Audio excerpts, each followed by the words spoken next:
Hello and welcome to Sectors Up Close. I'm Ramzan Karmali. Today we're looking at the US car sector, and my guest is Aaron Anderson, Senior Vice President of Research at Fisher Investments. At the end of last month, a tentative deal between the United Auto Workers and General Motors brought to an end contentious negotiations and around 6 weeks of labour strikes against the Detroit automakers. The action against GM, Ford and Stellantis in the end resulted in record pay deals for 146,000 workers and at a cost of billions of dollars to the car giants. But investors have also felt the hit. For example, shares in Ford have lost around a fifth of their value since the targeted strikes began on September 15th. So can the US car sector recover from this industrial action at the massive cost associated with it? Well, to help answer that, I'm joined by Aaron Anderson, Senior Vice President of Research at Fisher Investments. Aaron, thanks so much for joining us. Looking at these UAW strikes, how damaging have they been to the US car sector, and do you think they can ever recover? Well, first, nice to be with you, Ramzan. Yes, I think they can.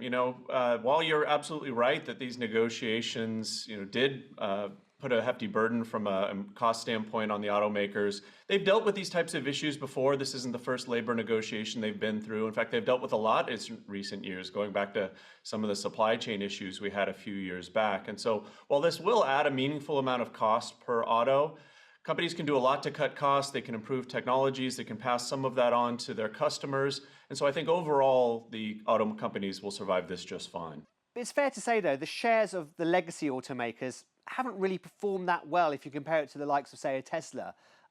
Why is that, though? Well, you're absolutely right. Year to date, that's true. But I think a little bit of a longer term time frame is important here. Part of the performance disparity that you mentioned there just comes to a big sell-off that we saw in some of the EV companies towards the end of last year and then a rebound early this year. But if you look at performance since, say, the beginning of 2022, before the overall equity market downturn started, performance has actually been pretty similar. And so it hasn't been a great environment for auto shares at least, whether it's a pure play EV or a traditional OEM, over a little bit of a longer term time frame, the charts start to look very similar. The Inflation Reduction Act, though, has seen a flurry of foreign investment in batteries and car plants. How much of a threat is that to the US automakers? Well, you're right. You're seeing a lot of investment from overseas firms, I think largely because they're really specialists in some of these areas like battery production. But I think what you're seeing is that the OEMs in the US are involved. So as they're building out new battery plants, for instance, in the US, a lot of those are taking place via joint partnerships with some Asian peers and so forth. And so I do think that, as I mentioned before, the OEMs have a long history of managing supply chains, making sure that they've got some involvement in the important parts of their supply chains. I think that's true with a lot of the new parts of EV production, including batteries. So we do see a lot of foreign involvement there. You also see a lot of partnerships with US firms. Sticking with electric vehicles, with EVs, not just the legacy makers, but even the new players as well are starting to cut their prices. What are the implications for the industry as a whole? Yeah, you're right. I think you're seeing a couple things interesting happen here. As with all new technologies, technology gets better, it gets more efficient, costs come down. The cost to produce batteries has come down materially in recent years. And so I think partially the lower prices are a function of the fact that this is a very competitive industry. You've got your pure play EV makers, you've got your traditional ICE vehicle producers that are now getting into EVs.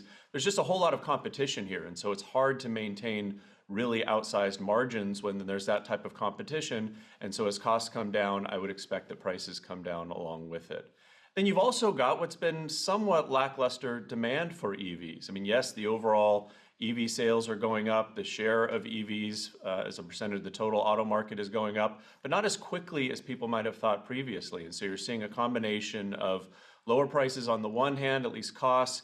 On the other hand, you're seeing a little bit of lackluster demand, and I think all of that is a bit of weight on overall prices for EVs. Now, Aaron, I know that you think that car makers should have exposure to not just EVs and hybrids, but also to combustion engine vehicles too. Why is that? I don't mean to say at all that a pure play EV company can't be successful, but scale becomes important very quickly. What you're seeing is some of the real small upstart EV makers are struggling a lot more than the bigger, better established ones, because I think some of those early movers were able to build up scale more quickly, and that's a huge benefit. But I think for some of the OEM automakers, having that hybrid component or traditional fossil fuel component, traditional diesel or gas engine component, I think that just helps balance out their overall revenue stream. They're still building up their EV capacity. There are fits and starts. Margins haven't been great for them. There's a lot of initial costs associated with that. So having multiple businesses that you can rely on for revenue and earnings to fund some of that growth, I think is critically important. Aaron Anderson, Senior Vice President from Fisher Investments. Many thanks for your thoughts. And that is your roundup of the US car sector. I'm Ramzan Karmali, and this is Reuters.